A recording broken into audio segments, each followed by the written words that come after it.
السلام علیکم پیارے بچوں، کیسے ہیں آپ سب؟ امید کرتی ہوں آپ سب ٹھیک ٹھاک ہوں گے۔ آج میں آپ کو ایک کہانی سناتی ہوں جس کا نام ہے محنتی کسان۔ ایک دفعہ کا ذکر ہے کہ ایک گاؤں میں ایک غریب کسان رہتا تھا۔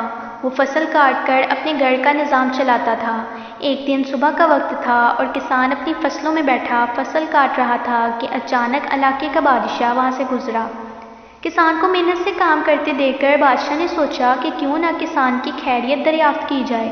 وہ گھوڑے سے اترا اور کھیت کے کنارے پہنچ کر کسان سے پوچھا کہ کیوں بھائی، کھیتی باڑی میں تم اتنی محنت کرتے ہو، کتنا کچھ کما لیتے ہو، کچھ فائدہ بھی ہوتا ہے کہ نہیں؟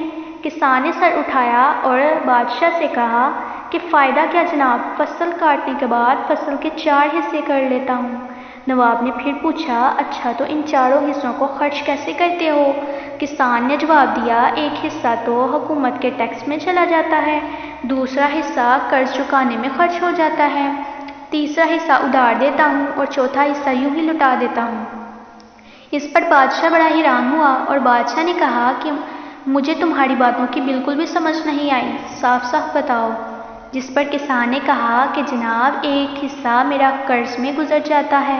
میرے والد نے کسی سے رقم ادھار لی تھی، ان کے مرنے کے بعد اس کا سود میں ادا کرتا ہوں، اس لیے یہ حصہ ٹیکس میں چلا جاتا ہے۔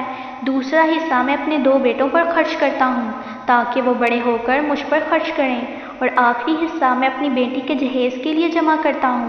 اور آپ کو تو پتہ ہے کہ جہیز ایک عجیب و غریب رسم ہے، اس لیے میں اس رقم کو سمجھتا ہوں کہ یہ میں لوٹا رہا ہوں۔ یہ باتیں سن کر بادشاہ بہت تجسس میں آیا اور اس نے خوش ہو کر اس غریب کسان کو خوب سارے پیسے دیے، جس پر کسان بہت خوش ہوا۔ تو پیارے بچوں، کیسی لگی آپ کو آج کی کہانی؟ اگر آپ کو میری کہانی پسند آئی ہے تو میرے چینل کو سبسکرائب کریں، لائک اور شیئر کریں اور میری نئی آنے والی ویڈیو کا انتظار کریں۔ اللہ حافظ۔